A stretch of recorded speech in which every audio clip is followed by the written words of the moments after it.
have any hope of finding alien life, we have to know what to look for.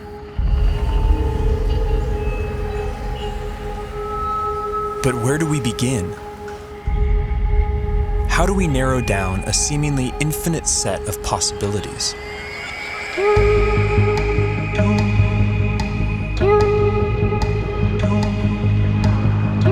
There's one thing we know for sure. Nature will have to play by her own rules.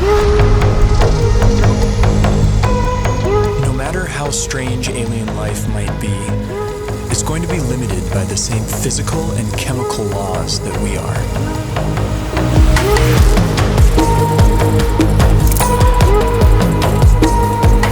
On top of this, each alien environment will further limit what kinds of life forms can evolve there.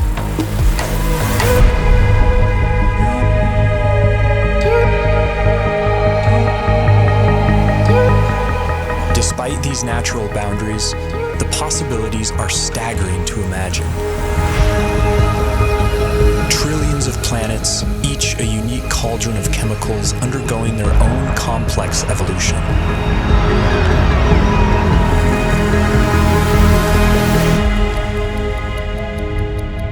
To guide our thinking, this museum of alien life will be divided into two exhibits.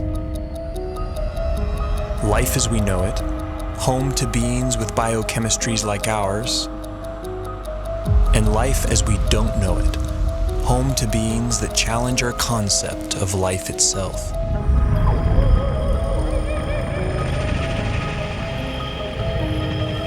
Before we venture too far into the unknown, we have to ask ourselves, what if alien life is more like us than we think?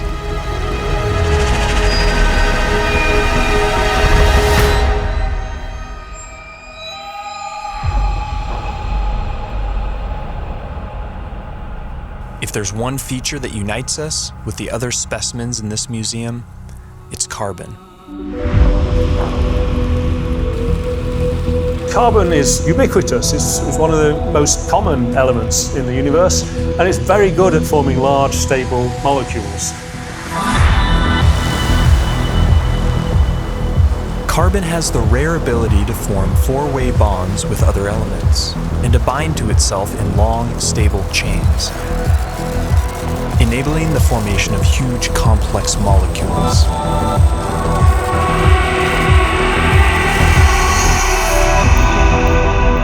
This versatility makes carbon the centerpiece in the molecular machinery of life. And the same carbon compounds that we use have been found far from Earth, clinging to meteorites, and floating in far-off clouds of cosmic dust. The building blocks of life, drifting like snow through the universe.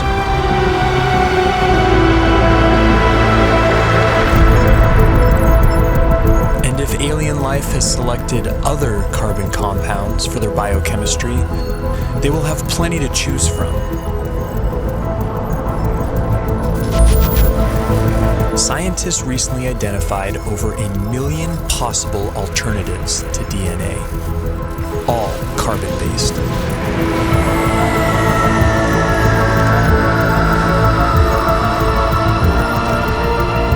If we ever discover other carbon-based life forms, we would be fundamentally related. They would be our cosmic brethren. But would they look anything like us? If they hail from Earth-like planets, we could share even more in common than just our biochemistry. What would life be like on other planets if it has evolved? Would it be like the world today here on Earth? Or would it be completely different? There are those who argue that from the argument of convergent evolution, if conditions on other planets are similar to here, then we would see very similar life forms. Animal and plant-like organisms that look very familiar.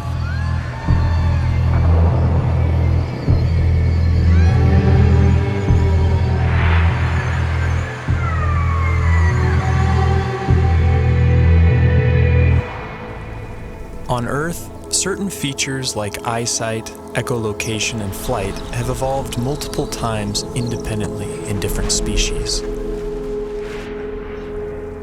This process of convergent evolution could extend to alien planets like Earth, where creatures face similar environmental pressures.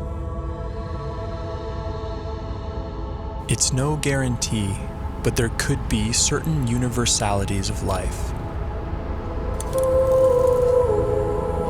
The greatest hits of evolution on repeat across the universe.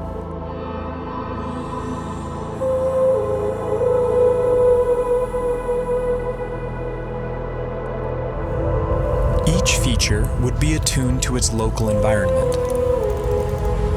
Dimly lit planets would produce huge eyes to suck in extra light, like nocturnal mammals. Some people have gone so far as to say that human-type organism, humanoids, will occur on other planets.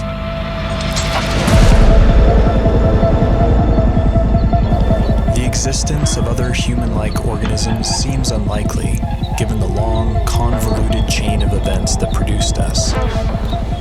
But we can't rule it out.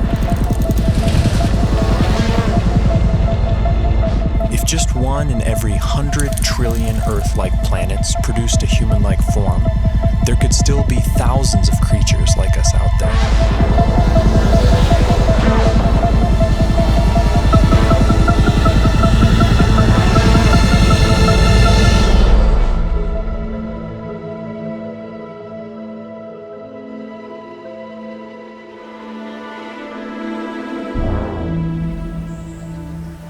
Convergent evolution is also rampant in plant life, and C4 photosynthesis has arisen independently over 40 times. Would alien plants look like ours or something else entirely?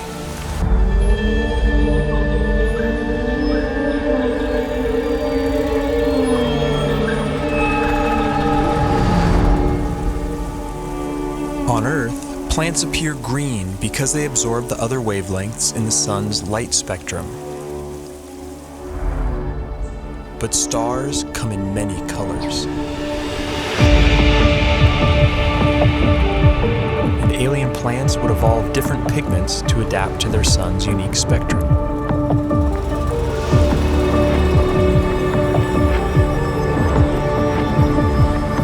Plants feeding off hotter stars could appear redder by absorbing their energy-rich bluer light.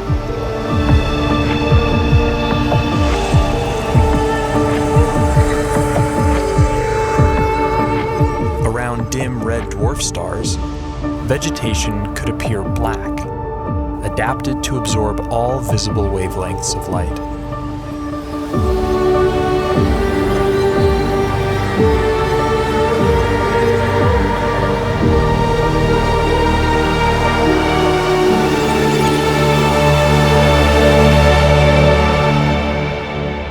Earth itself may have once appeared purple due to a pigment called retinol that was an early precursor to chlorophyll. Some think that retinol's molecular simplicity could make it a more universal pigment. If so, we may find that purple is life's favorite color.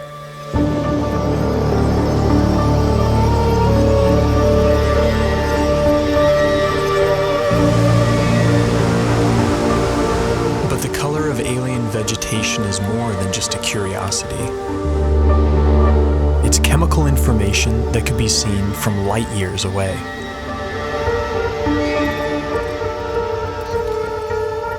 Earth plants leave a signature bump in the light reflected off our planet. Finding a similar signal from another world could point the way to alien vegetation.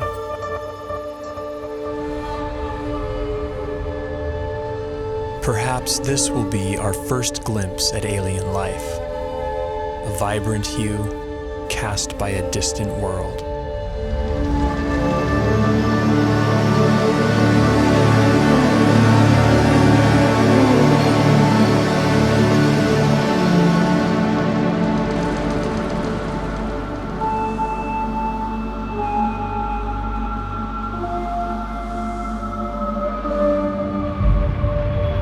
What happens when you change the day length of a planet? What happens when you change the tilt of a planet?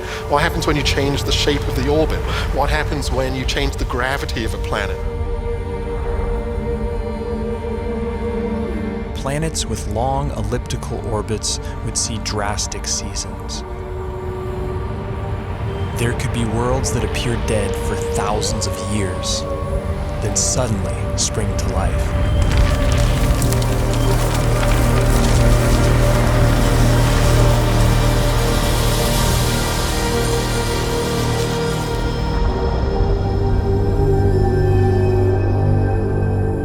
Most of the rocky planets discovered so far have been massive super-Earths.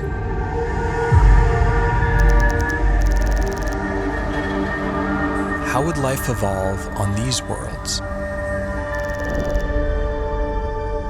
In the seas, gravity may not matter much at all.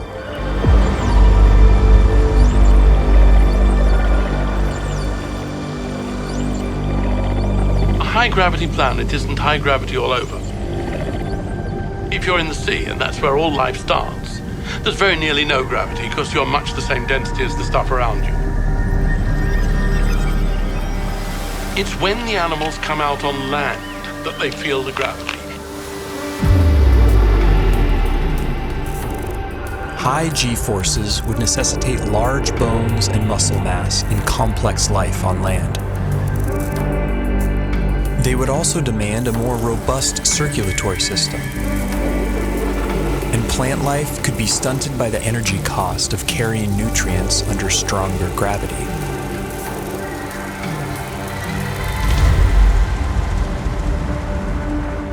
Low-gravity planets would more easily lose their atmospheres to space and lack a magnetic field to protect from cosmic rays.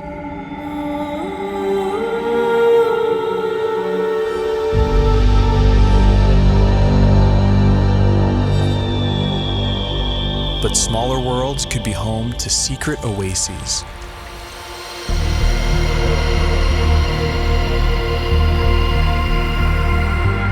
Huge cave systems that provide hideouts for life.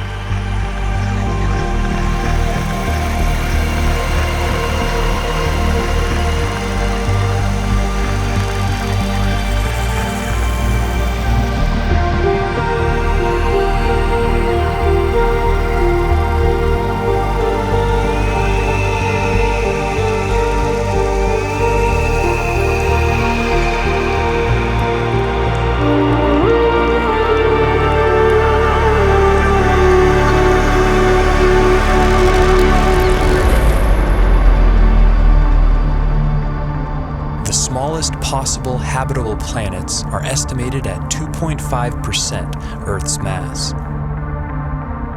If surface life does evolve on these worlds, it could be a sight to behold.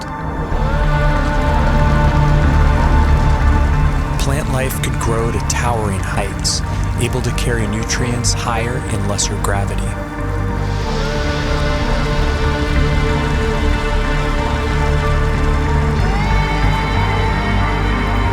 Without the need for bulky skeletons and muscle mass, animals could have body types that boggle the mind.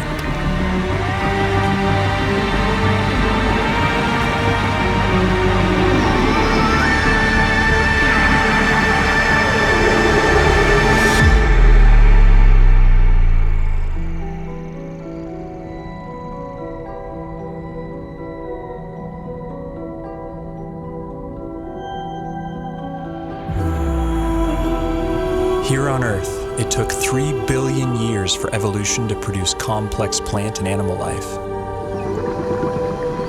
Simpler organisms are hardier, more adaptable, and more widespread.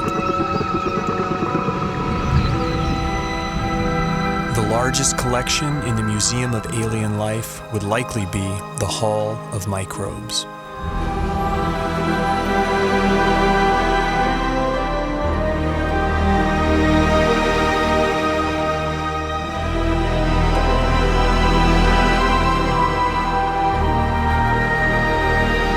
Yet finding even the tiniest alien microbe would be a profound discovery.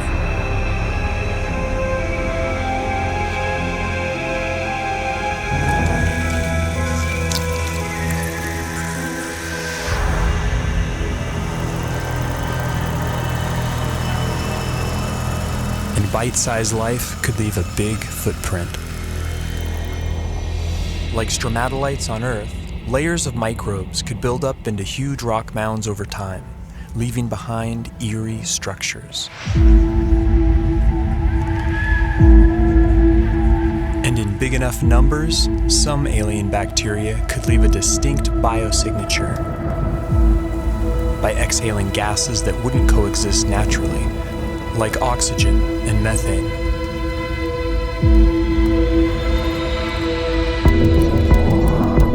There's ways to make oxygen without life, there's ways to make methane without life, but to have them in the atmosphere together is almost impossible unless you've got biology making those gases at the surface.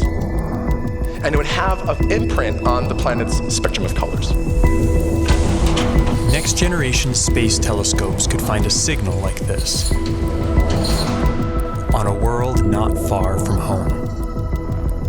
The closest sun-like star with an Earth-like exoplanet in the habitable zone is probably only 20 light years away and can be seen with the naked eye.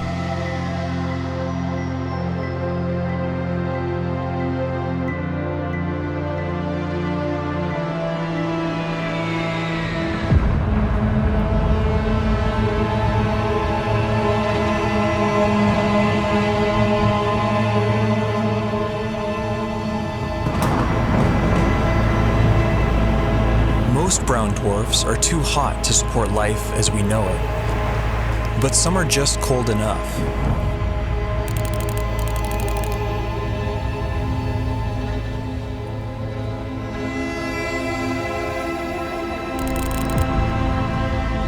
All the prime elements for life have been detected inside their atmospheres. And within these clouds, some layers would provide ideal temperatures and pressures for habitability.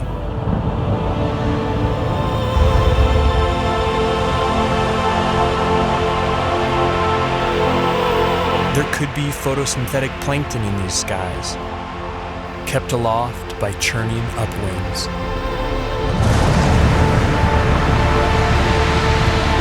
And with enough force, these upwinds could even support larger, more complex life. Predators.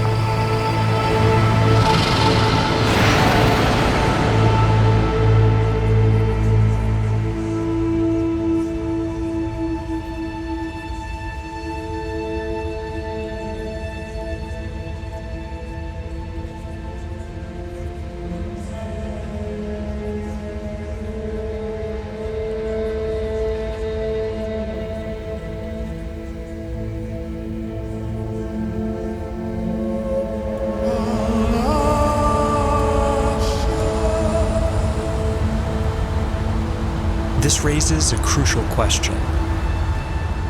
What if we've been looking in all the wrong places? What if nature has other ideas?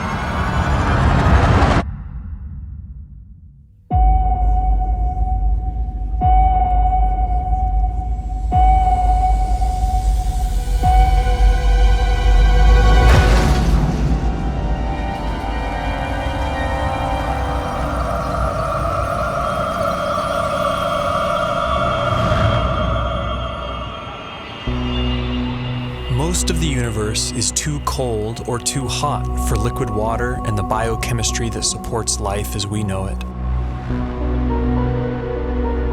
But in case our biases are misleading, we have to cast a wide net to search for life outside the habitable zone, in places that seem wildly hostile to us. Exotic environments will demand exotic biochemistries, and while no element can match carbon's versatility, one contender is a frontrunner.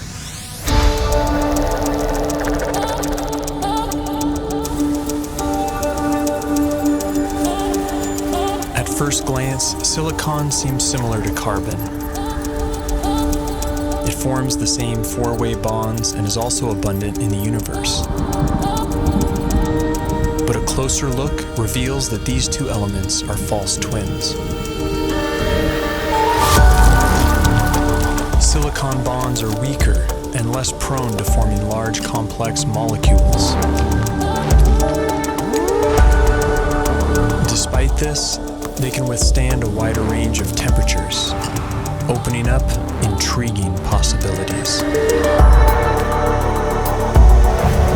Life based on the silicon atom instead of carbon would be more resistant to the extreme cold, providing a whole new range of weird forms.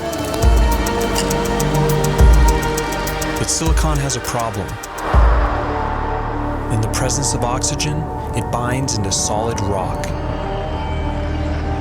To avoid turning to stone, silicon beings might be confined to oxygen-free environments, like Saturn's frigid moon, Titan.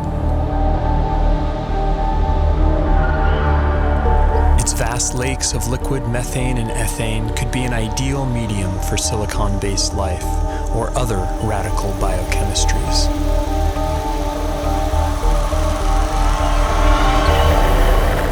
Without ample sunlight, beings on worlds like Titan would likely be chemosynthetic, deriving their energy by breaking down rocks.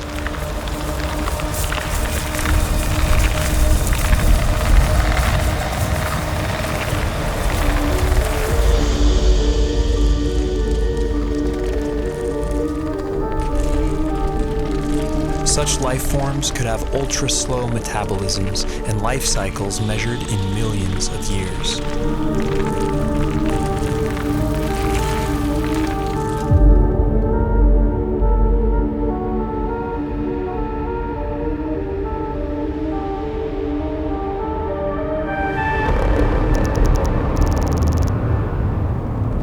In high temperatures, typically rigid silicon-oxygen bonds become more flexible and reactive, triggering more dynamic chemistry.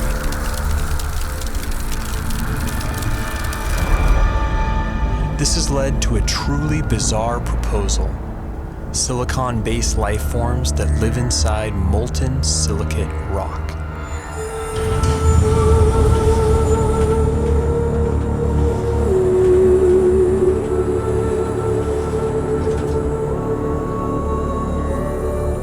In theory, these forms could even exist deep beneath the Earth inside magma chambers as part of a shadow biosphere. If so, then the aliens are right under our noses.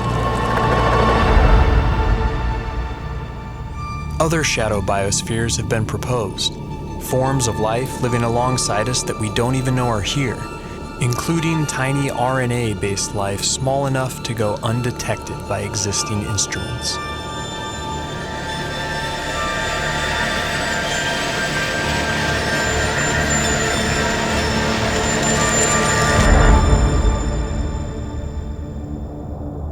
Clouds of dust in empty space might seem like the last place you'd expect to find anything living. But when cosmic dust makes contact with plasma, a type of ionized gas, something strange happens. In simulated conditions, dust particles have been seen spontaneously self-organizing into helical structures that resemble DNA.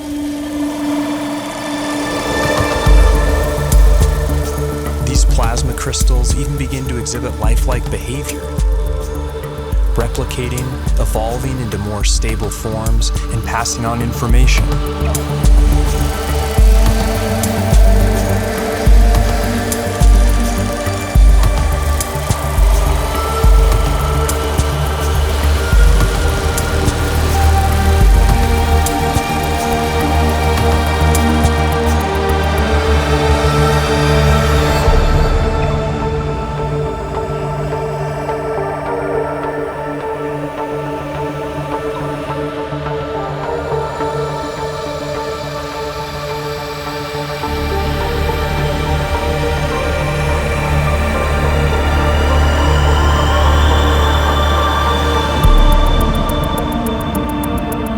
Plasma is the most common state of matter in the universe.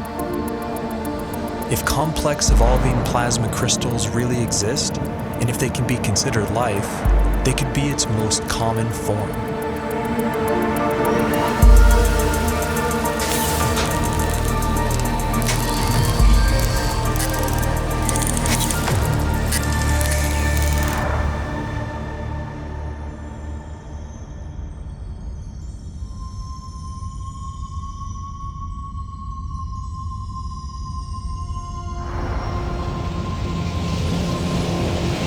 massive suns explode, some collapse into ultra-dense cores called neutron stars. Hulking masses of atomic nuclei crammed together like sardines. Conditions on the surface are mind-boggling. Gravity is 100 billion times stronger than Earth's. But beneath their iron nuclei crust lies something strange. A hot, dense sea of neutrons and subatomic particles.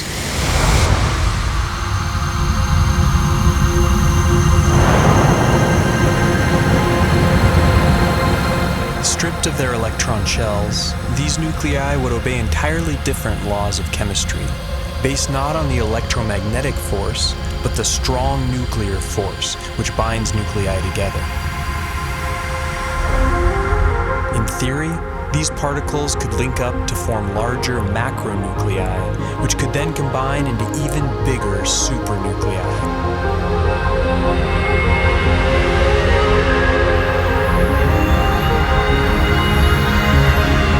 If so, then this bewildering environment would mimic the basic conditions for life: heavy nucleon molecules floating in a complex particle ocean.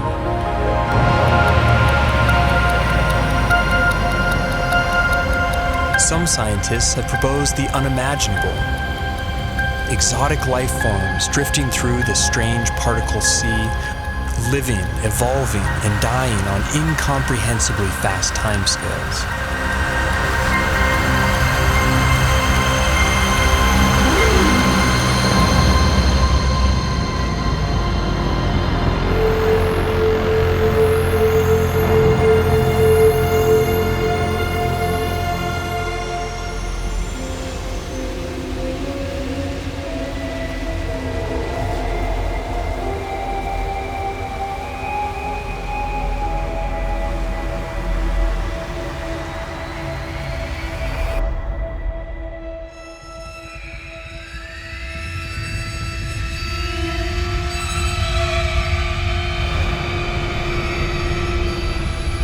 Life is not something that has to evolve naturally. It can be designed.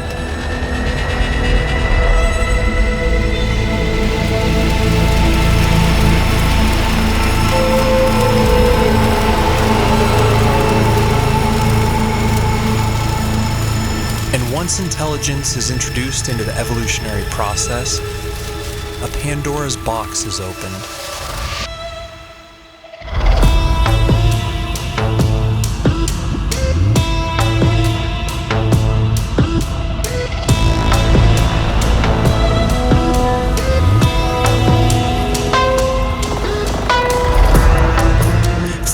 Typical biological limitations, synthetic and machine-based life could be the most successful of all.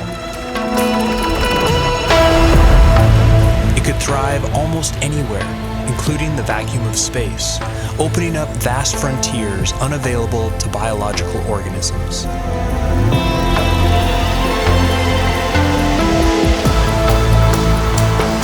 And compared to the glacial pace of natural selection, technological evolution allows exponentially faster growth, adaptability, and resilience.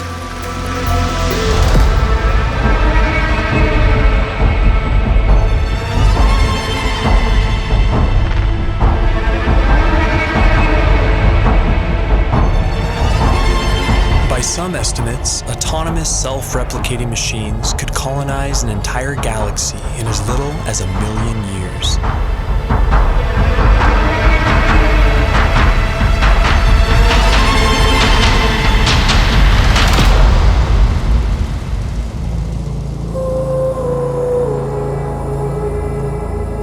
Can't predict how hyper-intelligent life would organize itself. But in theory, there could be convergent evolution at play. The electrical properties of silicon might make it a universal basis for machine intelligence, a redemption for its biological shortcomings.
ages, perhaps machine intelligence will come to dominate, and naturally occurring biological life will be viewed as a quaint starting point.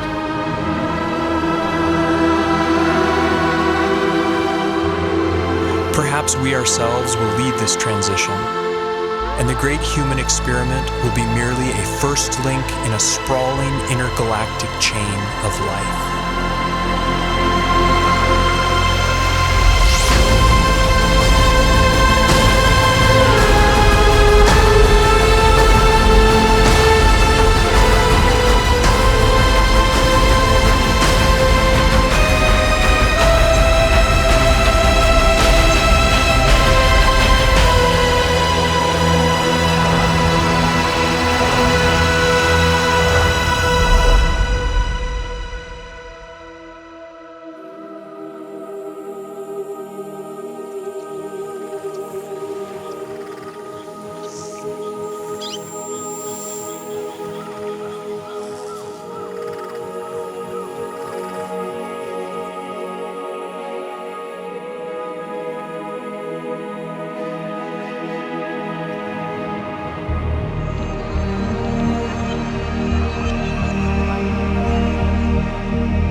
Has said that one does not meet oneself until one catches the reflection from an eye other than human.